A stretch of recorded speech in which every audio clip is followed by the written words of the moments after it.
12th standard ஃபிசிக்ஸ்க்கு daily ஒரு 5 mark போடுறோன்னு சொல்லியிருக்கோம்.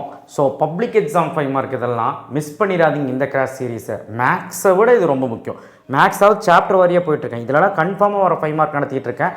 அதுவும் நம்ம படிக்கவே தேவையில்லை, நானே நோட்ஸும் கொடுத்துட்றேன்.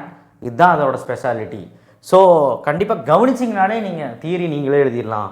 எப்படி ஃபிசிக்ஸ் ப்ரெசென்ட் பண்ணணும்னு தெரிஞ்சாலே நமக்கு 5 மார்க் ஈஸியாக எடுத்துடலாம். 3 மார்க்கில் எப்படி எழுதணும், 2 மார்க்கில் எப்படி எழுதணும்னு தெரிஞ்சிட்டாலே எடுத்துடலாம். அதனால் நம்ம இந்த சீரீஸை தொடர்ந்து ஃபாலோ பண்ணுங்கள். நேற்றே டைபாக்ஷன் அட் சிங்கிள் ஸ்லிட்டு எவ்வளோ பேர் பார்த்தீங்கன்னு தெரியல, யங்ஸ் டபுள் ஸ்லிட்டு எவ்வளோ பேர் பார்த்தீங்கன்னு தெரியல, கீழே டிஸ்கிரிப்ஷன் பாக்ஸில் வைக்கிறேன். 7th சாப்டர் போயிட்டுருக்குது. ஸோ காம்பவுண்ட் மைக்ரோஸ்கோப், கூட்டு நுண்ணோக்கி, இது ஒன்றும் இல்லை. சிம்பிள் மைக்ரோஸ்கோப் படித்தா தான் இது ஈஸி. பட் இருந்தாலும் நான் ஸ்ட்ரெயிட்டாக ஏன் இது நடத்தாலும், சிம்பிள் மைக்ரோஸ்கோப் போன வருஷம் கேட்டுட்டாங்க, இந்த வருஷம் கேட்கறதுக்கான வாய்ப்புகள் 90% இல்லை. இருந்தாலும் சிம்பிள் மைக்ரோஸ்கோப் ஒரு கண்ணு வச்சுக்கோங்க. காம்பவுண்ட் மைக்ரோஸ்கோப் தான் ரொம்ப இம்பார்ட்டன்ட். அதனால் ஸ்ட்ரெயிட்டாக நடத்தினா சிம்பிள் மைக்ரோஸ்கோப் கான்செப்ட்டும் நடுவில் சொல்லிடுறேன். ஸோ பிரின்சிபல் ஆக்சிஸ் ஒன்று வரைகிறேன். அந்த பிரின்சிபல் ஆக்சிஸ்ன்னு சொல்லுவாங்க. அதில் நான் ஒரு ஆப்ஜெக்ட் எடுக்கிறேன். இது ஏபிங்க. இந்த ஏபிங்கிற ஆப்ஜெக்ட்டு பார்க்குறதுக்கு ஒரு லென்ஸ் எடுக்கிறேன். இந்த லென்ஸோட சென்டர் ஓன்னு வச்சுக்கிறேன். அதாவது ஆப்ஜெக்டோட லென்ஸ் ஆப்ஜெக்டிவ் லென்ஸ், இது பேர் என்னது, ஆப்ஜெக்டிவ் லென்ஸ். ஸோ இந்த ஆப்ஜெக்டிவ் லென்ஸை பார்க்கும்போது எனக்கு இமேஜ் தலையிலாக கிடைக்கும். அது தலையில் எப்படி கிடைக்கும் அப்படின்னா, நீ பாட்டுக்கு டேரெக்டாக போடுறாத. ஸோ இதிலிருந்து டேரெக்டாக அப்படி வரக்கூடிய இமேஜ். ஸோ அந்த ரே நேரம் அந்த ஆப்டிக் சென்டர் வழியாக வருது. அப்படி தான் ரூல். அதுக்கப்புறம் இதில் பட்டு இன்னொரு மீடியம் போகும்போது ரிஃப்ராக்ட் ஆகி இப்படி போயிடுது. ஸோ இங்கே தான் இமேஜ் ஃபார்ம் ஆகும். இந்த இமேஜ் தலைகளாக ஃபார்ம் ஆகும். இது பி டேஷ், இது ஏ டேஷ். ரொம்ப சிம்பிளாக முடிஞ்சிச்சு பார்த்தீங்களா. இது ஹெச் ஹைட்டுன்னு வச்சுக்கலாம், இது ஹெச் டேஷ்னு வச்சுக்கலாம். ரொம்ப சிம்பிள். ஓகேவா. இப்போ திரும்பவும் இந்த இமேஜை நான் என்ன பண்ணுறேன்னா, வேறு ஒரு லென்ஸு, அதாவது இந்த லென்ஸை வச்சு நான் பார்க்குறேன். இது ஐ லென்ஸ். இது என்னது, ஐ லென்ஸ். ஏன் ஐ லென்ஸுங்கிறாங்கன்னா, ஐபீஸ் பக்கத்தில் இருக்கிறனால ஐ லென்ஸ். ஸோ இதை வச்சு நான் பார்க்கும்போது என்ன ஆகுது அப்படின்னா, இதே இன்வெர்டட் இமேஜ் எனக்கு பெருசாக தெரியுது. A double dash B double dash, அவ்வளோதான். பெருசாக அதே மாதிரி தலைகளாக தெரியுது. That's it. ஸோ அது தெரியறதுங்கிறத கன்ஃபார்ம் பண்ணுறதுக்கு இங்கிருந்து அப்படியே ஒரு லைனு, இங்கிருந்து அப்படியே ஒரு லைன், ஓகேவா, இப்படியே போட்டுக்கோங்க. ஸோ இந்த லைனும் டச் ஆகிற மாதிரி இப்படி வரைஞ்சிக்கோங்க. ஓகேவா, தட்ஸ் இட். ஸோ இந்த இடத்துல பார்த்தீங்கன்னா ஐபீஸ் வச்சு நான் பார்க்குறேன் அப்படிங்கிறது சொல்லிடணும். That's it. சிம்பிளான ஒரு டயக்ராம். இப்போது ஃபோக்கல் லென்த், இதோட டிஸ்டன்ஸ் என்னது, அதாவது ஆப்டிக் சென்டர்லேருந்து இந்த டிஸ்டன்ஸ் முடியும். ஆப்ஜெக்ட் இருக்கிற டிஸ்டன்ஸ் யூ, அதாவது இதுலேருந்து இது முடியும் யூ ஆப்ஜெக்ட் டிஸ்டன்ஸ். அதாவது இந்த டிஸ்டன்ஸ்லேருந்து பார்த்துக்கோங்க, இந்த டிஸ்டன்ஸ்லேருந்து ஓலேருந்து இங்கே ஒரு ஃபோக்கல் லென்த் அப்படின்னு வச்சுக்கோங்களேன். இது F0, ஆப்ஜெக்டிவ் லென்ஸ் பக்கத்தில் இருக்கிறனால F0. அதே மாதிரி ஐ லென்ஸ் பக்கத்தில் இங்கே ஈன்னு வச்சுக்கிறேன் இதை. அப்போது இங்கிருந்து ஃபோக்கல் லென்த் எடுத்தோன்னா இது FE.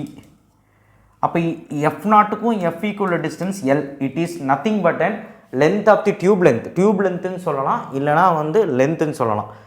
சரிங்க சார், இதெல்லாம் வரைஞ்சிட்டிங்க, எப்படி எழுதுறது, நாங்கள் மனப்பாடம் பண்ணி படிக்கணும். மனப்பாடமே பண்ண வேண்டாம், நான் சொல்கிறேன் 5 வரி எழுதுனா போதும் கரெக்டாக.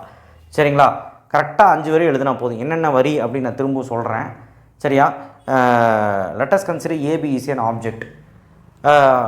The lens placed near the object is objective lens. இது தமிழில் தெரியல, இந்த லென்ஸ் இந்த ஆப்ஜெக்ட் பக்கத்தில் வச்சனால இது பேர் ஆப்ஜெக்டிவ் லென்ஸ் அப்படின்னு தான்.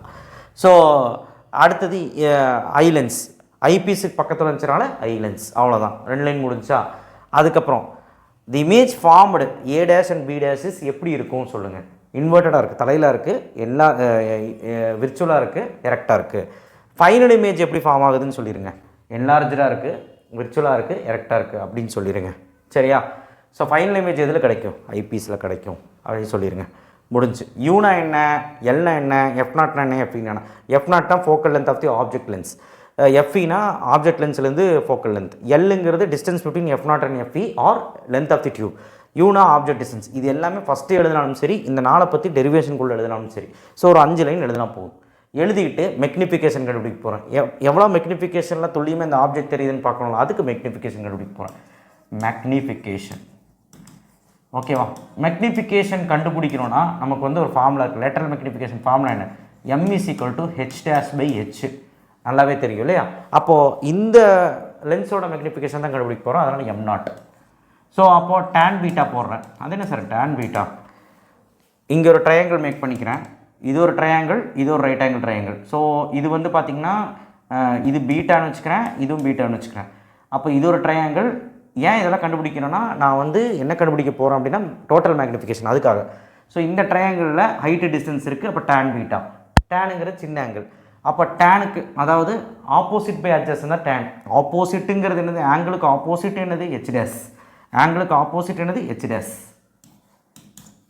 அட்ஜஸ்ட் என்னது எல், முடிஞ்சு. அதே மாதிரி இங்கேயும் tan பீட்டா தான். இதுக்கு ஆப்போசிட் என்னது ஹெச், பாரு இந்த ஹெச் தானே இங்கே இருக்கும், இந்த ஹெச் தானே இதுக்கும் ஹெச் டிவைடட் பை அட்ஜஸ்ட் பாருங்கள், இதுதான் அட்ஜஸ்ட். அப்போ இதுக்கு நேரம் என்ன இருக்குது F0, முடிஞ்சு. இப்போ ஹெச் டேஸ் பை ஹெச் தான் கண்டுபிடிக்கணும். H dash by H, H இப்படி கொண்டு வந்துரு, எல் அப்படி கொண்டு போயிரு, அப்போ எல் பை F0. இதுதான் magnification. M = L by F0 தான். M0 கண்டுபிடிச்சிட்டோம் மேக்னிஃபிகேஷன். சரியா, லேட்டரல் மேக்னிஃபிகேஷன். எல்லுனா என்னன்னு எங்கேயாவது எழுதிரு, டியூப் லென்த் ஆர் எல்லுனா டியூப் லென்த் அப்படின்னு எழுதிரு, அவ்வளோதான். இல்லை அப்படின்னா length between F0 and F, அவ்வளோதான், முடிஞ்சு. அடுத்தது நம்ம கண்டுபிடிக்கிறது டோட்டல் மேக்னிஃபிகேஷன். இங்கே சிம்பிள் மைக்ரோஸ்கோப்போட கான்செப்ட் வரும், அதை பற்றி நீங்கள் கவலைப்பட வேண்டாம். நியர் பாயிண்ட் ஃபோக்கஸிங், நியர் பாயிண்ட்டுன்னு எழுதினா போதும். And normal point focusing. ஆக்சுவலாக நியர் பாயிண்ட் நார்மல் பாயிண்ட்டுன்னு ஒரு 2 மார்க் இருக்குது. ஸோ இது வந்து இப்படி தான் எழுதணும்னு அவசியம் இல்லை. நீங்கள் பேஜில் எழுதும்போது இது முடிச்சுட்டு அடுத்தது பேஜுக்கு வாங்க. ஸோ சிம்பிளாக பாருங்கள், சிம்பிள் மைக்ரோஸ்கோப்பில் தான் இந்த கான்செப்ட் இருக்குது. சிம்பிள் மைக்ரோஸ்கோப்னா பூத கண்ணாடி, ஒன்றும் இல்லை. நியர் பாயிண்ட்னா பக்கத்தில் இருக்க இமேஜை நான் லெஸ்ட்ரெயினில் பார்க்குறதா நியர் பாயிண்ட் இமேஜ். 25 சென்டிமீட்டரில் இருக்கிற ஒரு இமேஜை ஒரு பொருளை நான் பார்க்கும்போது லெஸ்ட்ரெயினாக தானே இருக்கும், ஸ்ட்ரெயின் கம்மியாக தான் இருக்கும். That is called least point image or near point image, 2 mark. Normal point இமேஜ்னா என்னென்னா, இன்ஃபினிட் டிஸ்டன்ஸில் நான் ஒரு மலை உச்சி இருக்குது, அந்த மலையை நான் பார்க்குறேன், நான் ஸ்ட்ரெஸ்ஸே இல்லாமல் பார்க்குறேன். அந்த மலை வந்து எனக்கு தெரியும் இல்லையா, இன்ஃபினிட் டிஸ்டன்ஸில் இருக்குது. ஸோ பார்க்குறேன், எனக்கு அது தெரியுது. தட் இஸ் கால்ட் ரிலாக்ஸிங் ஐயில் நான் அதை பார்க்குறேன், அந்த இமேஜை பார்க்குறேன், இன்ஃபினிட் டிஸ்டன்ஸில் பார்க்குறேன். That is called normal point focusing. இது எழுதணுமான்னு கேட்டால் முடிஞ்சால் எழுதிக்கோங்க, இல்லைனா வேண்டாம். சும்மா இப்படி மட்டும் எழுதினா போதும். நியர் பாயிண்ட் ஃபோக்கஸிங் அப்படின்னு எழுதிட்டு மேக்னிஃபிகேஷன், அதோட மேக்னிஃபிகேஷன், நியர் பாயிண்ட் இதோட மேக்னிஃபிகேஷன் அப்படின்னு எழுதினாலே போதும்.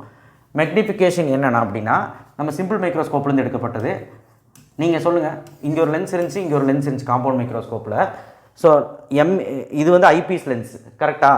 இந்த ஐ லென்ஸ் தான் ஃபைனல் இமேஜை ப்ரொடியூஸ் பண்ணுது. அந்த ஃபைனல் இமேஜ் ப்ரொடியூஸ் பண்ணோட மேக்னிஃபிகேஷன் தான் வேணும். அதுதான் இதோட எம்இ எடுத்தேன், இதோட மேக்னிஃபிகேஷன் தான் இப்போ கண்டுபிடிக்கிறேன் எம்இ. இந்த மேக்னிஃபிகேஷன் கண்டுபிடிச்சாச்சு எம்இ. அப்போ எம்இ = 1 + d/f. என்ன சார் நீங்கள் பாட்டு டப்புன்னு ஒரு ஃபார்முலா போட்டிங்க. d is a image distance, அதை நாங்கள் மென்ஷனே பண்ணல பாருங்கள். இமேஜ் டிஸ்டன்ஸ் ஆக்சுவலாக அதை எங்கே மென்ஷன் பண்ணணும் பாருங்கள். இந்த ஃபார்முலா வந்து சிம்பிள் மைக்ரோஸ்கோப்பில் நியர் பாயிண்ட் ஃபோக்கஸிங் வச்சு கண்டுபிடிச்ச ஃபார்முலா. அதை அங்கேருந்து அப்படியே நம்ம ஞாபகம் வச்சு எடுத்துக்கணும். அதுதான் சிம்பிள் மைக்ரோஸ்கோப் பார்க்கணும். இந்த ஃபைனல் இமேஜிலிருந்து இந்த லென்ஸ் முடிவு உள்ள தூரம் d, அந்த இதை நீ போட மறந்துடாத, போட்டுரு. அந்த டியை பற்றியும் எங்கேயாவது சொல்லிடு, தீரில் சொன்னாலும் சரி, இங்கே சொன்னாலும் சரி. d is a image distance. So that's it. அப்போ டோட்டல் மேக்னிஃபிகேஷன் அப்படின்னு போட்டு நியர் பாயிண்ட் இதுக்கு வந்து என்ன M0 ME, இதுதான் டோட்டல் மேக்னிஃபிகேஷன். M0 நம்ம கண்டுபிடிச்சிட்டோம், L/F0. ME என்னது 1 + d/f. முடிச்சு, டெரிவேஷனே கிடையாது, ரொம்ப ஈஸியான ஒரு டோட்டல் மேக்னிஃபிகேஷன் கண்டுபிடிச்சாச்சு ஃபார் நியர் பாயிண்ட். நார்மல் பாயிண்ட்டுக்கு வந்து பார்த்திங்கன்னா நான் சொல்லிட்டேன், இன்ஃபினிட் டிஸ்டன்ஸில் இருக்கும்போது நான் சொன்ன மாதிரி எழுதிக்கோங்க, நான் எழுதுகிற மாதிரி எழுதிக்கோங்க. முடிவில்லா ஒரு தூரத்தில் இருக்கும்போது அந்த இமேஜ் ஆனது, முடிவில்லா ஒரு தூரத்தில் அந்த இமேஜ் வந்து இருக்கும்போது, சரியா, அந்த காட்சி வந்து இருக்கும்போது அதோடைய துல்லியம் மேக்னிஃபிகேஷன் எப்படி இருக்கும் அப்படின்னு இப்படி நான் எழுதுகிற மாதிரி எழுதினாலே போதும். மேக்னிஃபிகேஷன் எப்படி இருக்கும் அப்படின்னா ME தான், ஆனால் d/f. ஏன் 1+ அப்படின்னு கம்மியாக இருக்குன்னா, நார்மல் பாயிண்ட்டுக்கு ரிலாக்ஸேஷன் ஐயில் பார்க்கும்போது ஒரு படி கம்மியாக தான் இருக்குது அப்படிங்கிறாங்க. So ME = d/f. MEங்கிறது இப்படி போட்டுறது, இப்படி போடு. ஸோ டோட்டல் மேக்னிஃபிகேஷன் கண்டுபிடிக்கலாமா? டோட்டல் மேக்னிஃபிகேஷன் அதே மாதிரி தான், M0 × ME. M0ஓட வேல்யூ என்ன? L/F0 நம்ம கண்டுபிடிச்சி வச்சுருக்கோம் முன்னாடி. MEயோட வேல்யூ என்ன? d/f. இங்கே போச்சு, ஓகேவா? So this is the answer for total magnification for normal point. இந்த மாதிரி ஹெட்டிங் போட்டு எழுதுனீங்கன்னா உங்களுக்கு ஈஸியாக மார்க் கொடுத்துருவாங்க, சரியா?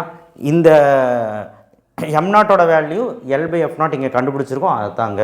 இப்போ படம் தான் மெயின், படம் போட்டு 5 லைன் எழுதிக்கிட்டு டெரிவேஷன் போட்டால் முடிஞ்சு. சிம்பிளான ஒரு டெரிவேஷன் அண்ட் சிம்பிளான ஒரு கொஸ்டின், விட்டுறாத. நான் சொல்கிற மாதிரி அப்படியே எழுதுனா 5 மார்க், படிக்கவே தேவையில்லை. இந்த நோட்ஸை உனக்கு டிஸ்கிரிப்ஷன் பாக்ஸில் தரேன். ஸோ நெக்ஸ்ட் வீடியோவில் சந்திப்போம். சப்ஸ்கிரைப் பண்ணுங்கள், ஷேர் பண்ணுங்கள், அந்த லைக் பட்டனை கிளிக் பண்ணிவிடுங்க. வாட்ஸ்அப் சேனல் லிங்க்ல வந்து ஜாயின் பண்ணுங்கள். அடுத்த கொஸ்டின் பார்ப்போம். கெமிஸ்ட்ரியும் இப்படி நடத்த போகிறேன். ஸோ அதை வந்து நீங்கள் சப்போர்ட் பண்ணால் தான் நான் நடத்த முடியும். மேக்ஸுக்கு தந்த அதே ஆதரவு ஃபிசிக்ஸ் தருவீங்கன்னு நினைக்கிறேன். பப்ளிக் கொஸ்டின், இது பப்ளிக் சீரிஸ் மாதிரி செகண்ட் மிட்டமுக்கும் யூஸ் ஆகும். தேங்க்யூ. ஷேர் பண்ணுங்கள், சப்ஸ்கிரைப் பண்ணுங்கள், மறக்காம பெல் ஐக்கானை ப்ரெஸ் பண்ணுங்கள்.